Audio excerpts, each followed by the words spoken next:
Hello guys, let's try to understand this problem in HackerRank called Java ArrayList. Actually, I shouldn't even call it a problem because it is not a challenge problem. It is just a problem that is made for our understanding, that we understand what are ArrayLists in Java, the syntax and all everything about it. So obviously, if you click on this link, you can go to the official Oracle website and check out the documentation about the ArrayList and get to know about the variables, methods and all.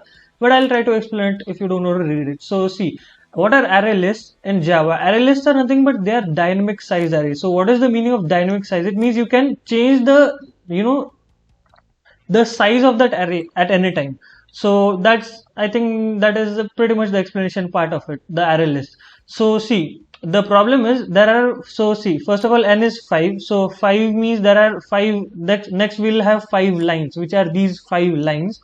And this 5 represents the query. So ignore the queries as of now. We'll just discuss about the 5 lines.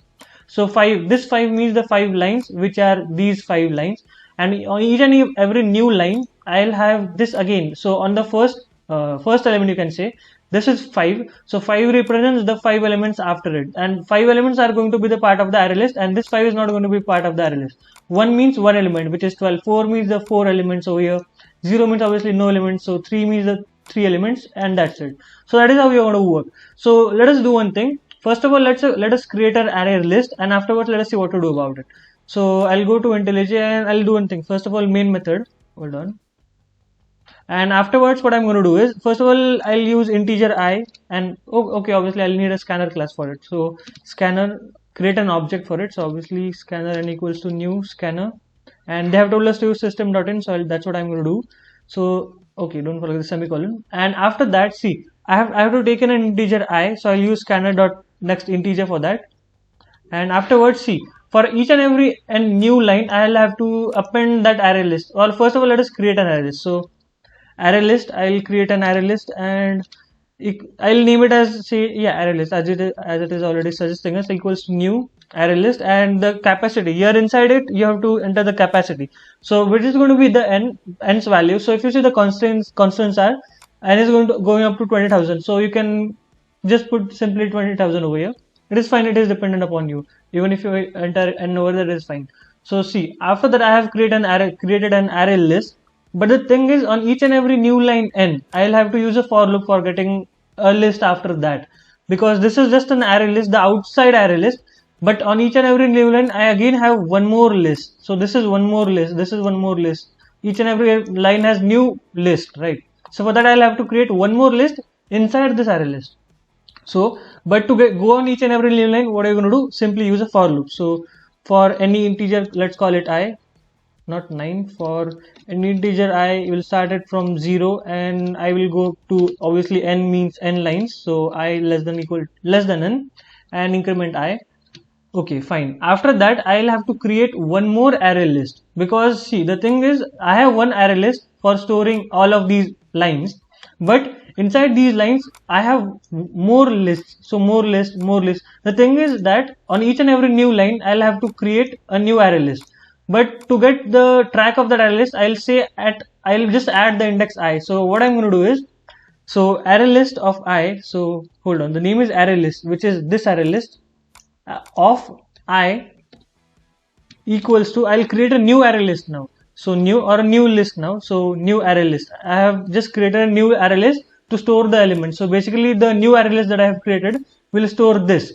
After that, on the new line, it will again create a new array list. This is a new array list. This is a new array list, but it has nothing.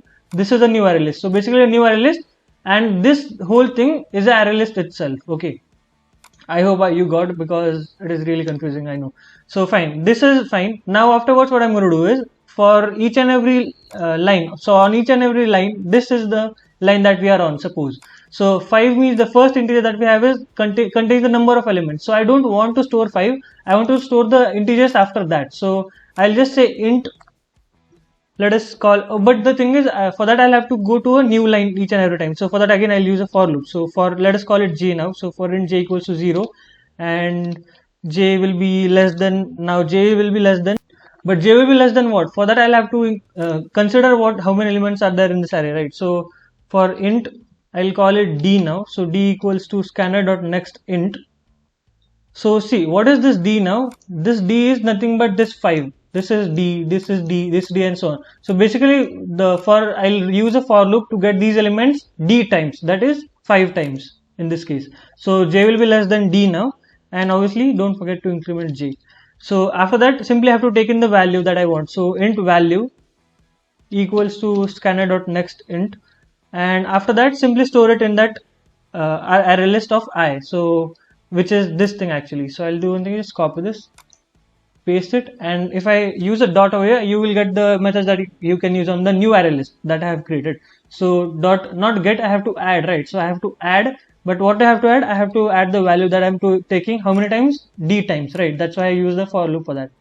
So I have added the values and all. So from here up to here, basically what you did is you just took in the value, basically created the array list. That's it. You have created the array list. Now you have to get the elements on it. So basically from here we are going to check the queries. Okay, the spelling is wrong. I hope you get it. So after that we have to take in the queries. So int q. But first of all, let us check how many queries we have. So int q equals to scanner.nextInt, which will give us the queries that we have next int. So we are done with these lines. Now q means this q, and 5 lines means these 5 lines. So obviously you'll have to use one more for loop. How many times? 5 times. That is q times actually, which I have already took in. Q I have taken. So again a for loop. Now let us use j or k, or I is fine. So I equals to 0 because this is other for loop. So I can use I again. So I will be less than q this time because q are the number of queries, and again don't forget to increment I. And inside this for loop I have to basically get the element and print it out. So to print it, obviously I'll use system.out.println. On a new line I have to print it, but I have to get that element, right? So to get that element, I have to use the outer array list that I have, which is this array list, okay. So array list, and to get the row, what I'm going to do, so see, I'll just write it for now. So this is going to be the row index, and if I write a dot over here, I can get the elements that I want. So dot get which element I want according to the column. Okay, fine. This is fine. Obviously I'll have to declare what is the row and what is the column. So first of all, let us take in the row. So int row equals to scanner.nextInt, and the same thing goes with the column. So int column equals to scanner.nextInt. So basically I'll tell you what am I doing. So see, row means this element, column means this element. So basically after this q I am using for loop 5 times. So on the first row, this is the row actually, and this is the column. So row and column 1 and 3. Fine. So the thing is, okay, I forgot to write equals to whatever. So now what I'm going to do is I have to print out the element at the particular row and the particular column.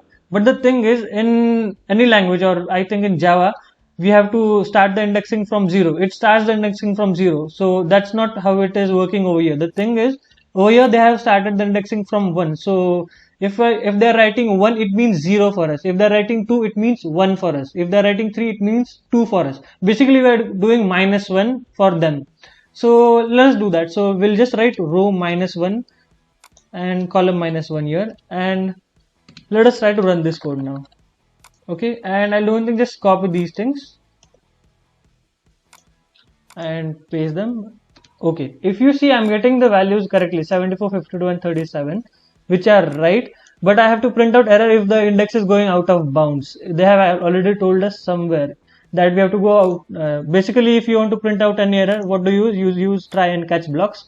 So simply just I'll use a block of code for that. I'll use try, and if you are not going to work, then I'll catch you. Hold on, catch you. That catch is going to be exception E, which I'm not going to use, but still I have to write it. And after that, simply I'm going to print out I'm getting an error, so error and an exclamation mark. And now let us run this code and paste this thing. Okay, and I'm getting perfect output now. So simply copy this code, paste it on HackerRank. Let us check if our other test cases work or not. And I don't want this package because this I've created for my project. Let us submit it because you know the sample test case is working perfectly.